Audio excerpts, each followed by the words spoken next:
I was there on that fateful day. The day of fulfilled promises and excitement. A day that will go down in video game history as one of the most shocking. The Oblivion Remaster announcement. Although leaks about an Oblivion Remaster have been around since last year, Bethesda never said a word until suddenly, on the 21st of April, they posted a cryptic message online. Tomorrow.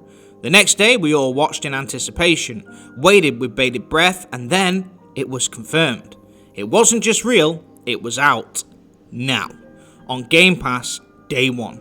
As soon as the words were spoken, I sprinted to my Xbox, tripping over in the process, but I regained my footing, booted up the console, and began searching for the game. I couldn't see it. All I could see was this deluxe edition, and in a rushed panic, I pulled the trigger and bought it. It was horse armor. Todd Howard had got me again. To be fair, that wasn't Todd's fault, but mine for panicking, but the reason for my emotions was because of how important Oblivion was as a game to me. This video you're watching, my channel, Av Gaming, is a channel dedicated to my favourite type of games, the open world RPG genre. My first ever open world RPG? Oblivion. So, if there was no Oblivion, I wouldn't be here making these videos. So it means a lot to me personally, but also to gaming in general. Great games like The Witcher 3 and Kingdom Come Deliverance have aspects in their design which clearly borrow from this 2006 original. It's clear that this game inspired so many of the great games that we love today, but I hadn't really played Oblivion properly since 2009. As a result, I'd forgotten a lot about this game, compared to titles I've played more recently, like Skyrim, which I've played off and on ever since its release. So I've been playing the Oblivion Remaster non-stop now, since it came out, and I love it. It's everything that I remember loving, just with better graphics. So I was riding my horse across the vast fields of Cyrodiil, looking up at the moonlit sky, and then I had a thought. Wait, is this better than Skyrim? Is Oblivion the better of the two games? So I decided it's time to make a video on this subject. Now in this video I want to compare the two games, and I will compare all major aspects from quests, writing, dungeons and much more. For argument's sake, I will be using the remaster as the example. So this is essentially Skyrim versus the Oblivion Remaster. So combat is essentially the same in both versions, so I won't be comparing that aspect. Same with graphics.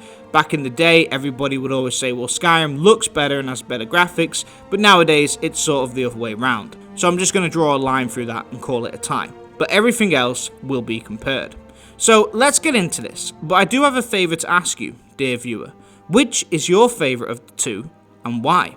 I'd be so interested to hear people's opinions on which is their favourite game and why. Also, as for music, that's also a tie. I can't put either the Skyrim or the Oblivion soundtrack down or damage it at all by suggesting any criticism.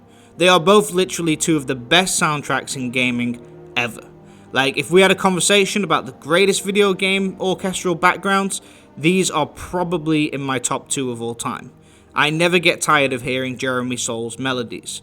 So that one is also going as a tie. But anyway, let's get into this and ask the question, is Oblivion better than Skyrim? So I want to start with the worlds of the two. Both games have unique landscapes and follow the same open world blueprint, a beautiful land in which you can visit every corner and experience unique locations. Each has towns and dungeons littered across them, and they're a joy to explore. Oblivion is based in Cyrodiil, and Skyrim in Skyrim. In terms of scope, Oblivion has a slightly larger map than Skyrim. Oblivion's map size is around 60 square kilometers, while Skyrim's is approximately 40 square kilometers.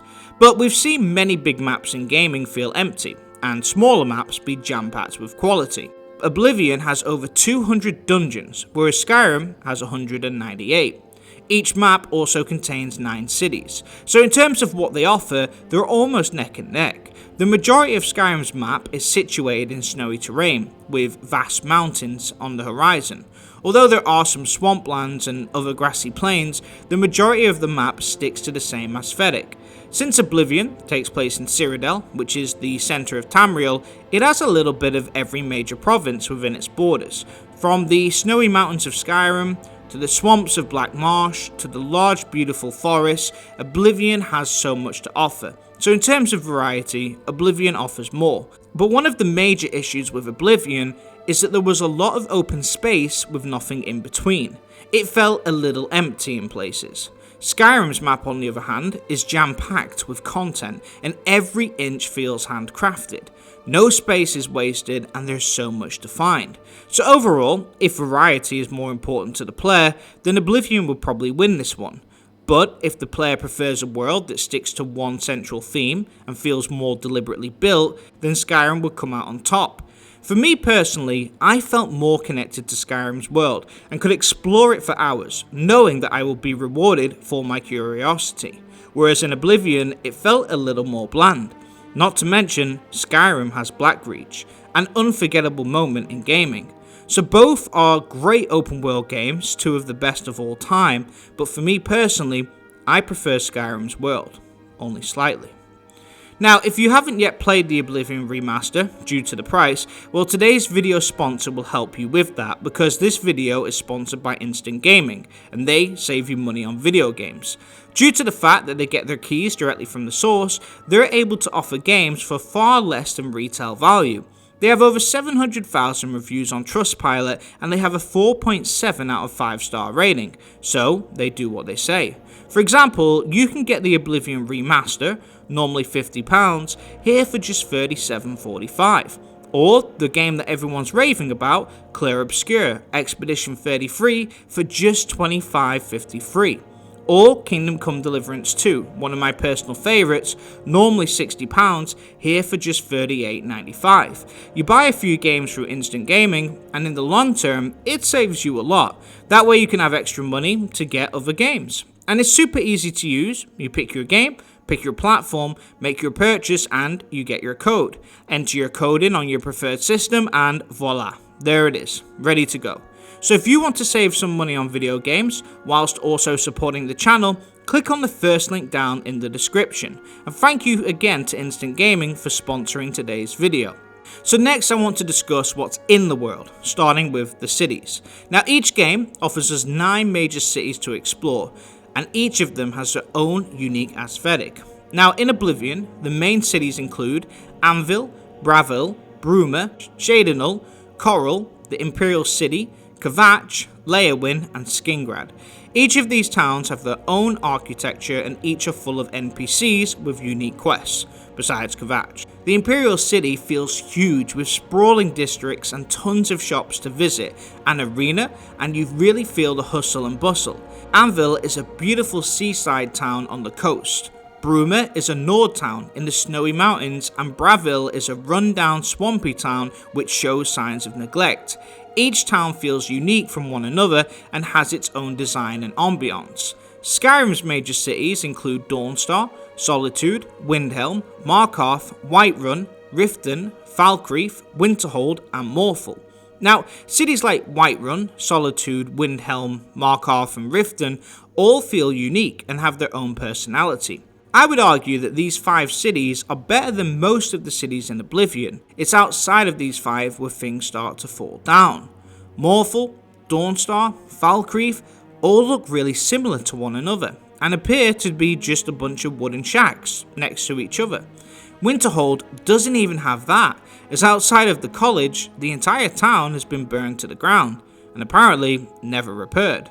So although the 5 major cities are just as good as Oblivion's, the other 4 feel flat compared to the variety in Oblivion. Don't get me wrong, all towns in these games are special in their own way, but for this one, I'd have to give it to Oblivion, as although they match Skyrim's quantity in terms of how many cities there are, they don't sacrifice any quality, whereas Skyrim sometimes does. A point for Oblivion. The next aspect to discuss is the side quests. Now both games have hundreds of side quests to enjoy, with unique stories that you'll remember. Skyrim has great quests such as A Night to Remember, The Forsworn Conspiracy, and Blood on the Ice being particular highlights. There is also Mind of Madness and Met by Moonlight, and these are all really great quests, but as you keep working your way down the quest log, the quality starts to drop. This was the first game where Bethesda really leaned into procedural generated quests, where the game created an objective for you. bounties, fetch quests and repetitive tasks began forming, and although the world and its dungeons were a pleasure to experience, a lot of these quests sort of merged into one. The main quest was particularly forgetful, and a lot of the quests were hard to tell from one another, and always involved entering a Druga crypt. So a lot of the content for quests in this game would push you into a dungeon, so that was the quest. Whereas in Oblivion, man, this game was chock full of quests which left an impression. Side quests like A Brush with Death, Through a Nightmare Darkly, Paranoia, and the Siren's Deception all left an impression. The game also gave the player less direction and allowed them to figure things out by themselves. But this game not only has hundreds of side quests, but each are memorable. The gang of seducing women, the murder mystery house, the ship hotel that gets heisted during your stay. All of these stories are so amazing and none of them send you to a Druga crypt. I feel like every quest in Oblivion was really creative and each had a genuinely great story and plotline. They also offered a lot of freedom in decision making. Skyrim's writing felt far more basic and quests relied on dungeons a lot of times. So for me, Oblivion has the far better side quest and takes the victory here. Which brings me to factions. So each game offers the same amount of guilds that you can join, but each a little different in name. Oblivion has the Fighters Guild, the Mages Guild, the Thieves Guild, the Dark Brotherhood, and the Arena. Skyrim still has both the Thieves Guild and the Dark Brotherhood, but replaces the Mages Guild with the College of Winterhold, and the Fighters Guild with the Companions. In Oblivion, each of these faction questlines feel unique from one another. The Dark Brotherhood has you sneaking around, assassinating targets in clever ways, and receiving awards for being stealthy. The Whodunit quest in particular is very memorable. The Thieves Guild was about you actually breaking into people's properties and stealing items, and the big heist at the finale is very special. The Mages Guild makes you travel across the entire map, visiting each town's Mages Guild and completing a unique task in order to get a letter of recommendation. These quests aren't copy and paste either, but incredibly detailed. The Fighters Guild has you complete contracts, with each one feeling different and on different levels in terms of scale. Each faction sees you work your way up the ranks, and each time you reach a certain point, your rank title will change to reflect this. The stories, plotlines, and setup for Oblivion's factions are, besides Morrowind, Bethesda's best work. Now Skyrim, on the other hand, felt painfully boring. No matter the faction, each plotline felt the same.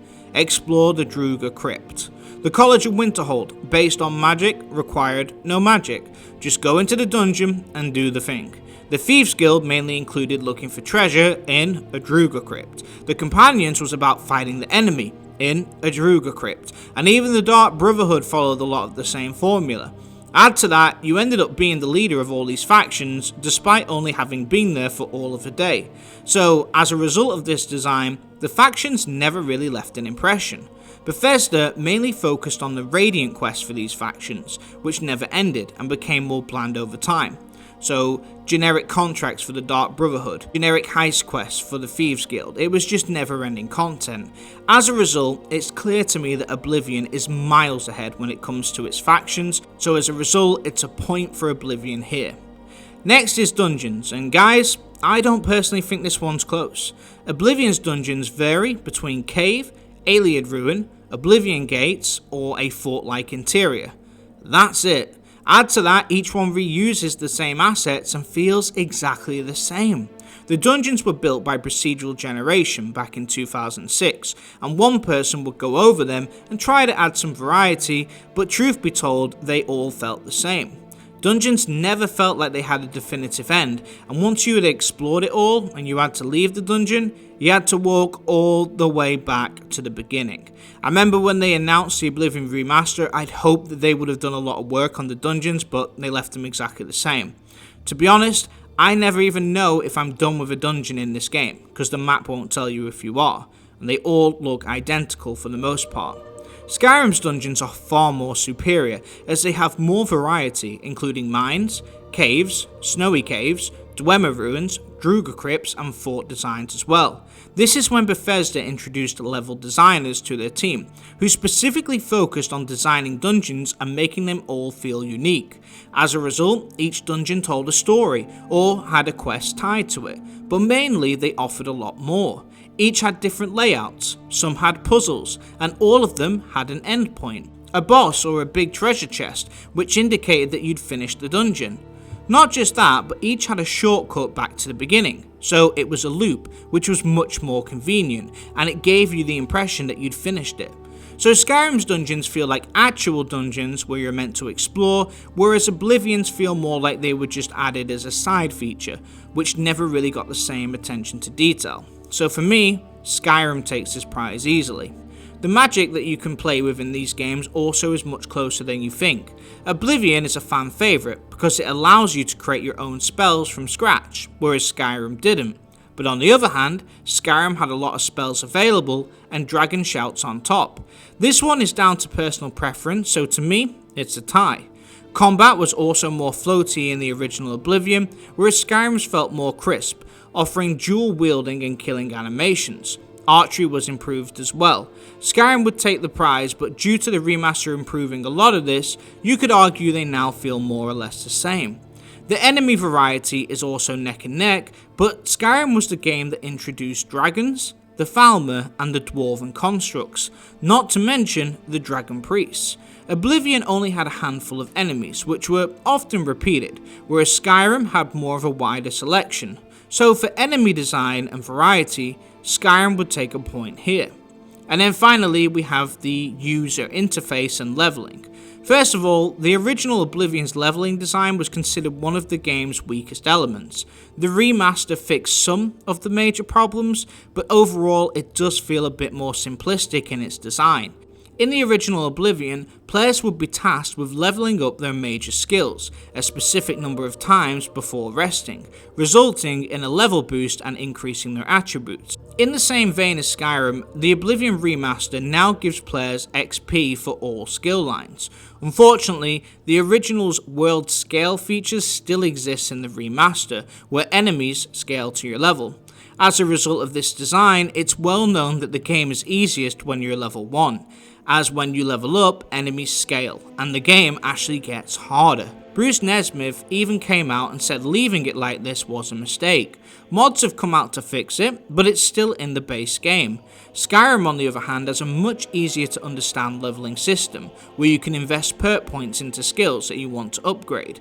This made leveling feel much more rewarding in Skyrim, so I would have to give a point to Skyrim in this one. They learned from the mistakes that they made in Oblivion and improved them here. Although scaling was included in Skyrim, it was never as aggressive, and you felt your character was getting stronger over time. As a result, you felt rewarded for leveling up in Skyrim and punished for doing the same in Oblivion. So based on this aspect, Skyrim is the winner on leveling. The user interface was much more sleek and easy to understand in Skyrim, but sometimes it was oversimplified. Quests would tell you exactly where you needed to go, what the answer was to a riddle, and this removed a lot of the freedom for the player. It became a follow-the-marker game, instead of a game that required thinking. Oblivion was much more vague, and some objectives in quests had no markers. This required the player to open their journal and figure out the solution themselves or ask NPCs for advice. I personally prefer this design, but it's all down to player opinion. Overall though, Skyrim was a much more concise experience and offered a lot more in terms of player support. Skyrim also added new minigames for skills, including blacksmithing, enchanting, cooking, and building homes. Those are the main features that I've decided to compare, but let's be honest, there is much more that we could discuss. Both of these games are absolutely loaded with content and each offer an amazing experience. Both games are two of the greatest RPGs of all time.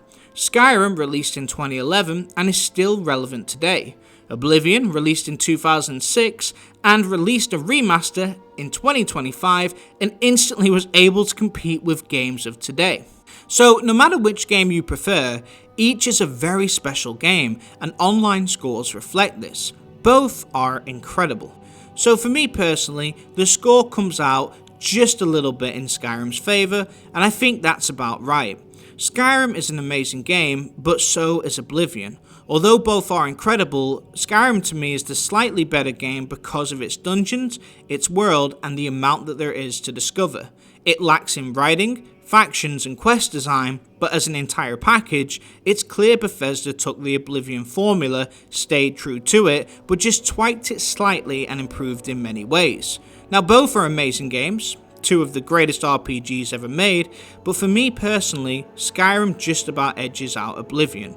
But this is all opinion based, and if you ask me which game is better written, it's Oblivion. The best quests? Oblivion. Best factions? Oblivion. So if you're a player that enjoys story more than exploration, Oblivion is the clear winner. But Oblivion's world is quite bland. A lot of dungeons are boring and there's not as many unique things to find. So if you're all about the exploration, Skyrim will be your preferred of the two. What I'm trying to say is that both games could easily be considered the favourite for different fans. In my opinion, Oblivion has the better story and the side quests, whereas Skyrim has the better open world and activities.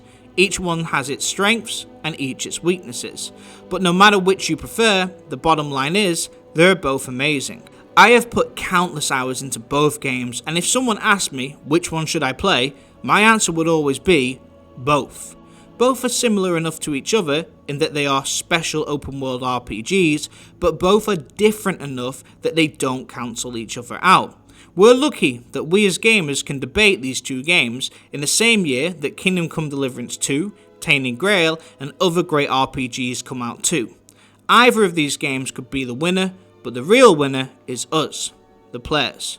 But anyway, that's about it for this one, but what do you guys think? Which game do you prefer and why? What did I not compare, which you think I should have? Do you think The Elder Scrolls 6 can take the strengths of both and merge it into one of the greatest video games of all time? Let me know your thoughts. If you enjoyed the video, please give it the thumbs up, and if you're new here, please consider subscribing. I'm Av Gaming, where we do video game analysis, identifying what makes great games great and what could make good games great as well. Thanks for watching. Av out.